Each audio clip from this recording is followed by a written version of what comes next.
Boa tarde! Hoje é quinta-feira, dia 16 de julho de 2020. A frase do dia, meus amores, é: obrigada, meu Deus, por cuidar de cada detalhe da nossa vida. Amém? Firmes e fortes, temos que ter fé, força e foco. Sempre segurar firme nas mãos do Senhor, porque nós iremos vencer. Amém? Vamos para a nossa aula de geografia, na página 167. 167. O consumo de água. Como é que está o consumo da água na casa de vocês? Estão desperdiçando? Estão cuidando? Estão preservando? Como é que está? Bom, mesmo o Brasil sendo um país rico em recursos hídricos, a distribuição de água não é igual em todas as regiões. Na região norte, por exemplo, concentra-se 80% da quantidade de água disponível, e nas regiões próximas ao litoral, onde vive o maior número de pessoas, temos menos de 3% dos recursos hídricos do país. De acordo com a Organização das Nações Unidas, a ONU, cada pessoa precisa de cerca de 110 litros de água por dia para atender suas necessidades. Será que a gente gasta isso? Gastamos muito mais, crianças. Entretanto, muitas pessoas no Brasil e no mundo não têm acesso a essa quantidade, sofrendo diariamente com a falta de água. De cada 10 pessoas, 3 não têm acesso à água potável. A água é um bem fundamental para a vida. Você já esteve em alguma situação na qual não havia água para consumir? Com certeza a gente já passou por uma situação, porque nós nunca estamos preparados quando falta água. Ah, faltou água, culpa da Embasa. Não, a gente tem que ter um reservatório em casa. Eu sei que as coisas acontecem de repente e muitas vezes não dá como avisar. Rompe um cano, rompe alguma coisa e não tem como ele sair avisando. Rompeu, então nós que temos que ter nosso reservatório, né? E a gente não tem esse reservatório. Como foi? Compartilhe com os colegas, compartilhe com a gente como foi, tá?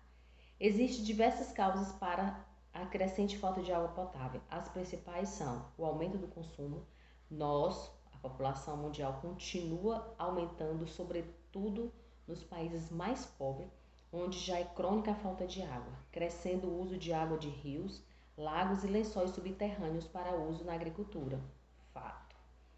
Poluição. Muitos rios são poluídos por esgotos domésticos e indústria. Isso a gente encontra sempre, crianças, sempre esgoto céu aberto descendo no rio e por aí vai. Principalmente no nosso Rio Grande aí. Por isso que eu passei uma pesquisa para vocês.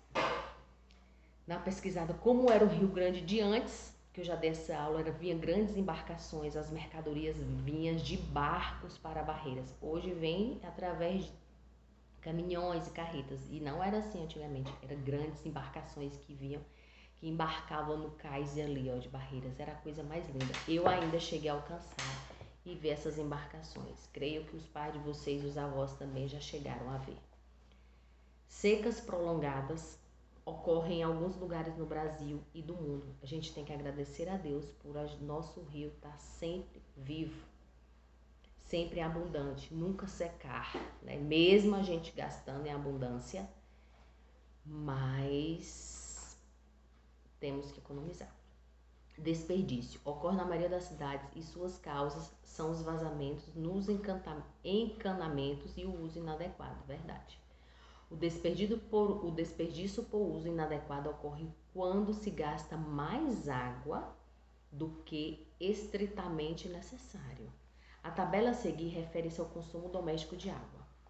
Atividade doméstica, quantidade de litro e o tempo. Lavar o rosto com a torneira aberta, 2,5 litros, 1 minuto. Descarga do vaso sanitário, 6 litros, 6 segundos. É demais, crianças. Escovar o dente com a torneira aberta, 12 litros, 5 minutos. Por isso que a gente na escola pega no pé de vocês, por essa questão, muita água.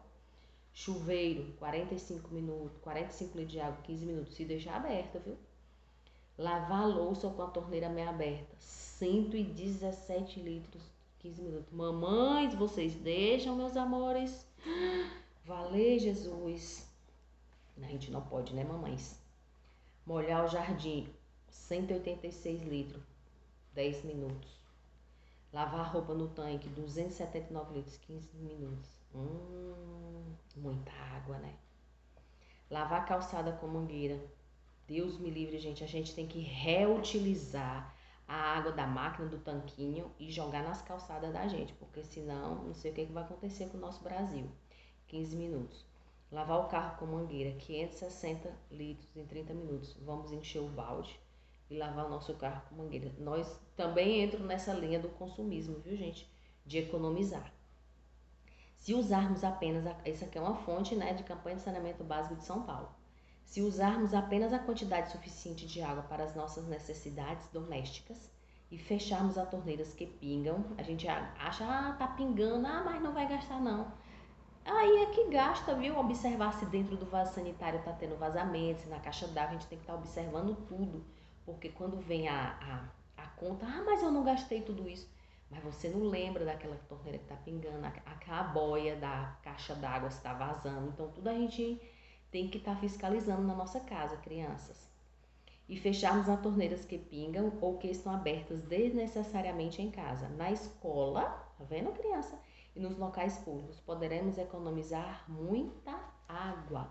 Então, nós somos os fiscais de nós mesmos. Então, vamos lá todos dar as mãos para que nunca falte água no nosso planeta, porque só sabe a falta de água quem já passou.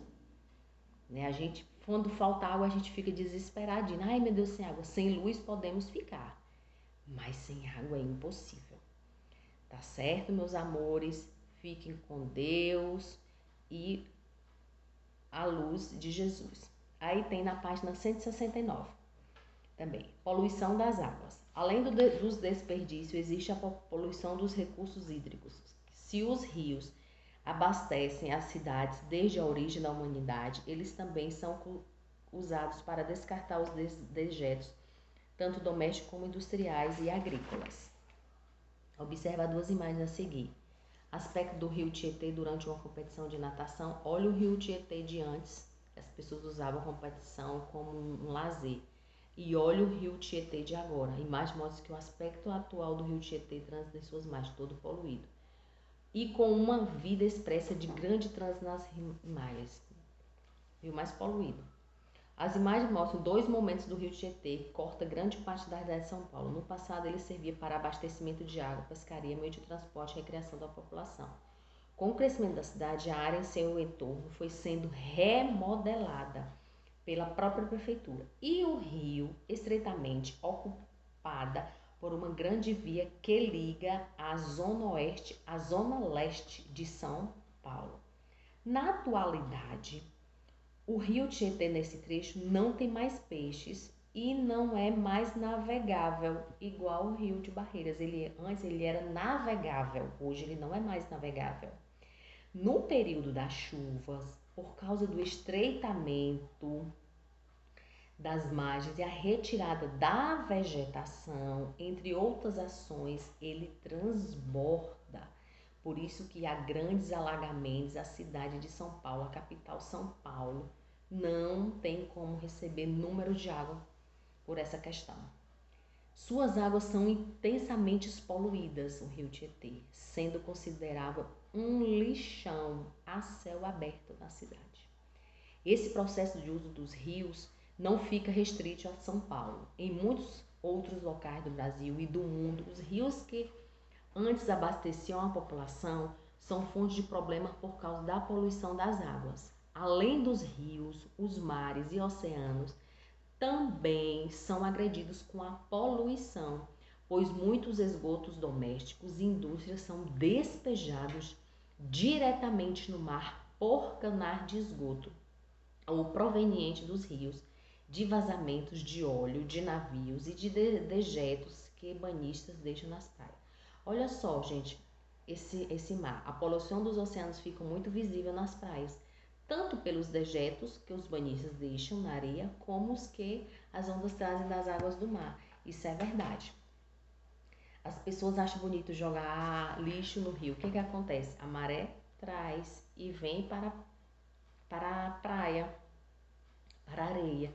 né? Então tá poluindo o rio, fora que os esgotos, os óleos, como a gente vê quase todos os dias no jornal falando, os óleos que jogam no mar. Então tudo isso, gente, é uma poluição. E o que acaba os animais, né, acabam sendo prejudicados, né, por óleo, as tartarugas acabam morrendo e tal. É muito difícil, né, conviver com pessoas que têm essa má formação, de não ter educação, que sabe, lixa no lixo, né? Mas a conscientização são de pouco, gente. Mas vocês, crianças, é o futuro nosso, é o nosso espelho do amanhã, porque eu confio em cada um de vocês.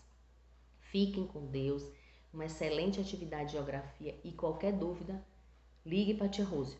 Amo vocês.